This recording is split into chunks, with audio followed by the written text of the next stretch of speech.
తర్వాత ఈ మధ్య మన డిస్ట్రిక్ట్ ఆఫీసర్స్ మీటింగ్లో ఒక మేడం నా పక్కన కూర్చున్నారు. ఆమె ఒక బుక్ చదువుతా ఉంది. ఆ బుక్లో ఉన్నటువంటి పదాలు అయితే నాకు ఏమి ఒకటి కూడా అర్థం కాల. ఆమెను అడిగాను నేను, మీకు ఎట్లా అర్థమవుతుందని. ఇవి చదువుతూ ఉంటే అర్థమైపోతుంది సార్ అని. అంటే అదేవిధంగా ఇంకో మేడం ఆమెకి 85 అట్లా ఉంటుంది. ఆ చిన్న చిన్న శ్లోకాలు అవి ఇవి చదువుతాను. చాలా పుస్తకాలు ఉంటాయి, చిన్న చిన్న పుస్తకాలు. వాళ్ళకి ఇంటికి వెళ్ళినప్పుడంతా బుక్ చదువుతూ ఉంటారు వాళ్ళు. నాకు పెద్ద డౌట్, ఇది చదువుతా ఉంటే అసలు ఏం ఒక పదం కూడా అర్థం కావట్లేదు నాకు, మీకు ఎట్లా అర్థమవుతుందంటే నాకు కూడా అదే ఆన్సర్ చెప్పింది. అర్థం కాకుండా పోయే ప్రసక్తే ఉండదు. నెంబర్ ఆఫ్ టైమ్స్ చదివితే ఖచ్చితంగా అర్థమవుతుంది. అర్థం కావడమే కాకుండా కొంత మెంటల్ పీస్ ఉంటుంది, కొంత సౌండ్ స్లీప్ ఉంటుంది. మాకు కూడా ఇట్లాంటి మీటింగ్స్లో ఈ తెలుగు పదాల కూర్పు, ఇవి మాట్లాడే తీరు లేకుండా అక్కడక్కడ ఇంగ్లీష్ పదాలని వాడేసి ఏదో ఒక రకంగా మీటింగ్ మేము అయిపోయిస్తాం. కానీ ఇట్లాంటి మీటింగ్స్లో మేము అట్లా మాట్లాడట్లేదు. ఇప్పుడు ఈ డాక్టర్ హర్ష గారు చూస్తూ ఉంటే చాలా యంగ్స్టర్గా ఉన్నాడు. కానీ తెలుగులో ఎట్లా పాండిత్యం పొందావు అంటే, ఎక్కడ పనిచేస్తున్నావు అంటే doctor veterinary doctor, sorry dental doctor.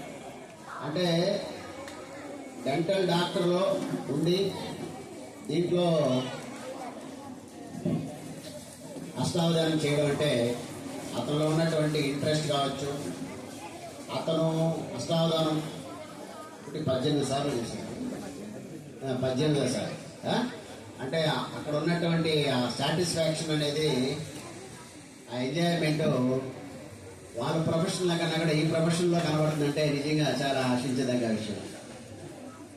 ఇది ప్రత్యేకంగా మన డిపార్ట్మెంట్లో తెలుగు టీచర్స్ అందరూ కూడా ఈయన స్ఫూర్తిగా తీసుకొని మన సబ్జెక్ట్ పాండిత్యం పొందాలని చెప్పి ఆశిస్తూ ఈ అవకాశం ఇచ్చినటువంటి మీ అందరికీ మరోసారి కృతజ్ఞతలు తెలియజేస్తున్నాను. Thank you. చాలా ధన్యవాదాలు సార్. విద్యార్థుల పట్ల మీకున్నటువంటి అభిమానము, ప్రేమాభిమానాలు మేము ఎరిగినాము. చాలా వరకు మీ దగ్గర చదువుకున్న విద్యార్థులందరూ ఉన్నత శిఖరాల్లో ఈరోజు వారి బతుకులు వెలిగించుకుంటూ ఉన్నారు. వారందరి తరఫున మీకు కృతజ్ఞత తెలుపుతూ ఇప్పుడు జిల్లా ఉప విద్యాశాఖ అధికారి శ్రీ బాలాజీ సార్ గారిని మాట్లాడాల్సింది.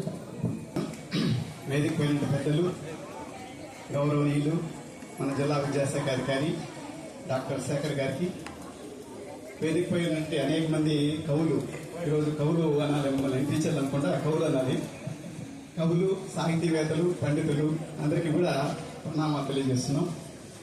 వేదిక ఉన్నటువంటి ఉపాధ్యాయులు, విద్యార్థులు అందరికీ కూడా ఈరోజు కార్యక్రమానికి మనం చాలా ఆనందంగా మనం ఈరోజు ఒక గొప్ప ఆ కార్యక్రమంలో పాల్గొన్నందుకు నాకు చాలా సంతోషంగా ఉంది. ఎందుకంటే 2 కార్యక్రమాలు ఉన్నాయి. ఒకటి బాల కథా నిధి.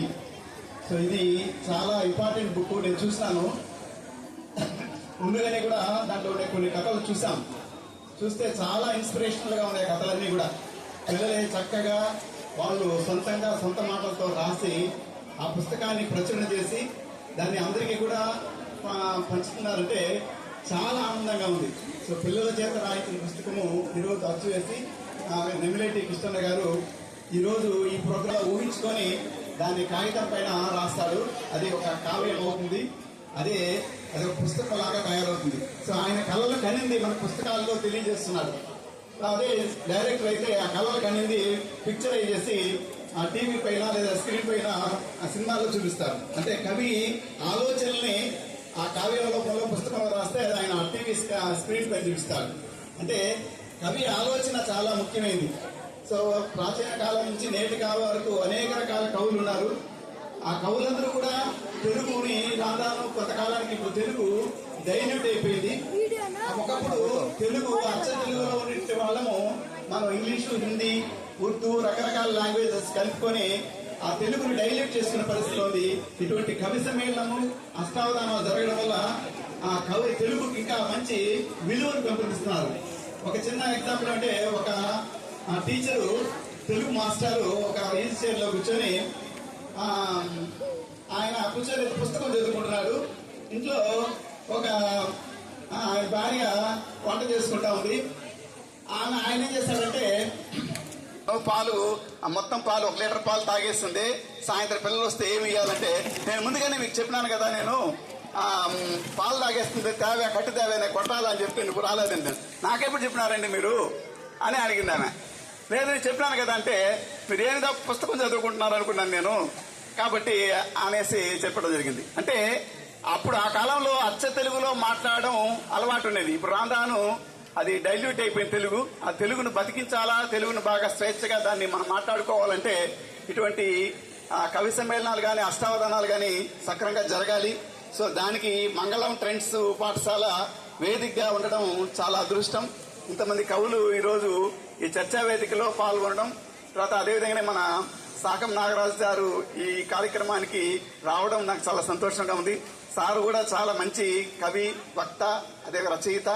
అదేవిధంగా మిగతా ఉపాధ్యాయులందరూ ఈరోజు కవులుగా, రచయితలుగా అనేక పేర్లు పొందిన వాళ్ళందరినీ కూడా ఈసారి నేను పాల్గొనడం నాకు చాలా సంతోషంగా ఉందని, నేను కూడా ఈ కార్యక్రమం తప్పకుండా వస్తానని, అనేక పని ఒత్తిళ్లు ఉన్నా కూడా ఒక 10 నిమిషాలు మీతో పాటు ఉండాలని ఆలోచన చేస్తూ సెలవు తీసుకుంటున్నాను. Thank you.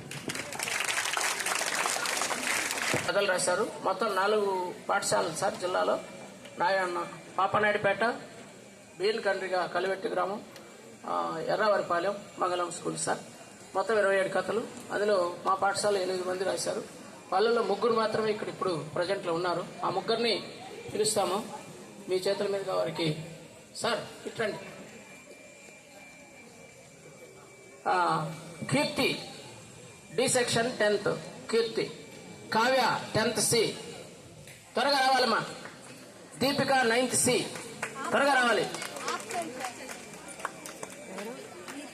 త్వరగా. Deepika 9th C, Deepika option okay.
సరే, ఇప్పుడు ఈ సభను ఉద్దేశించి సాకం నాగరాజు సార్ గారు 1-2 ముక్కలు ఒకటి ఆశీర్వాదం.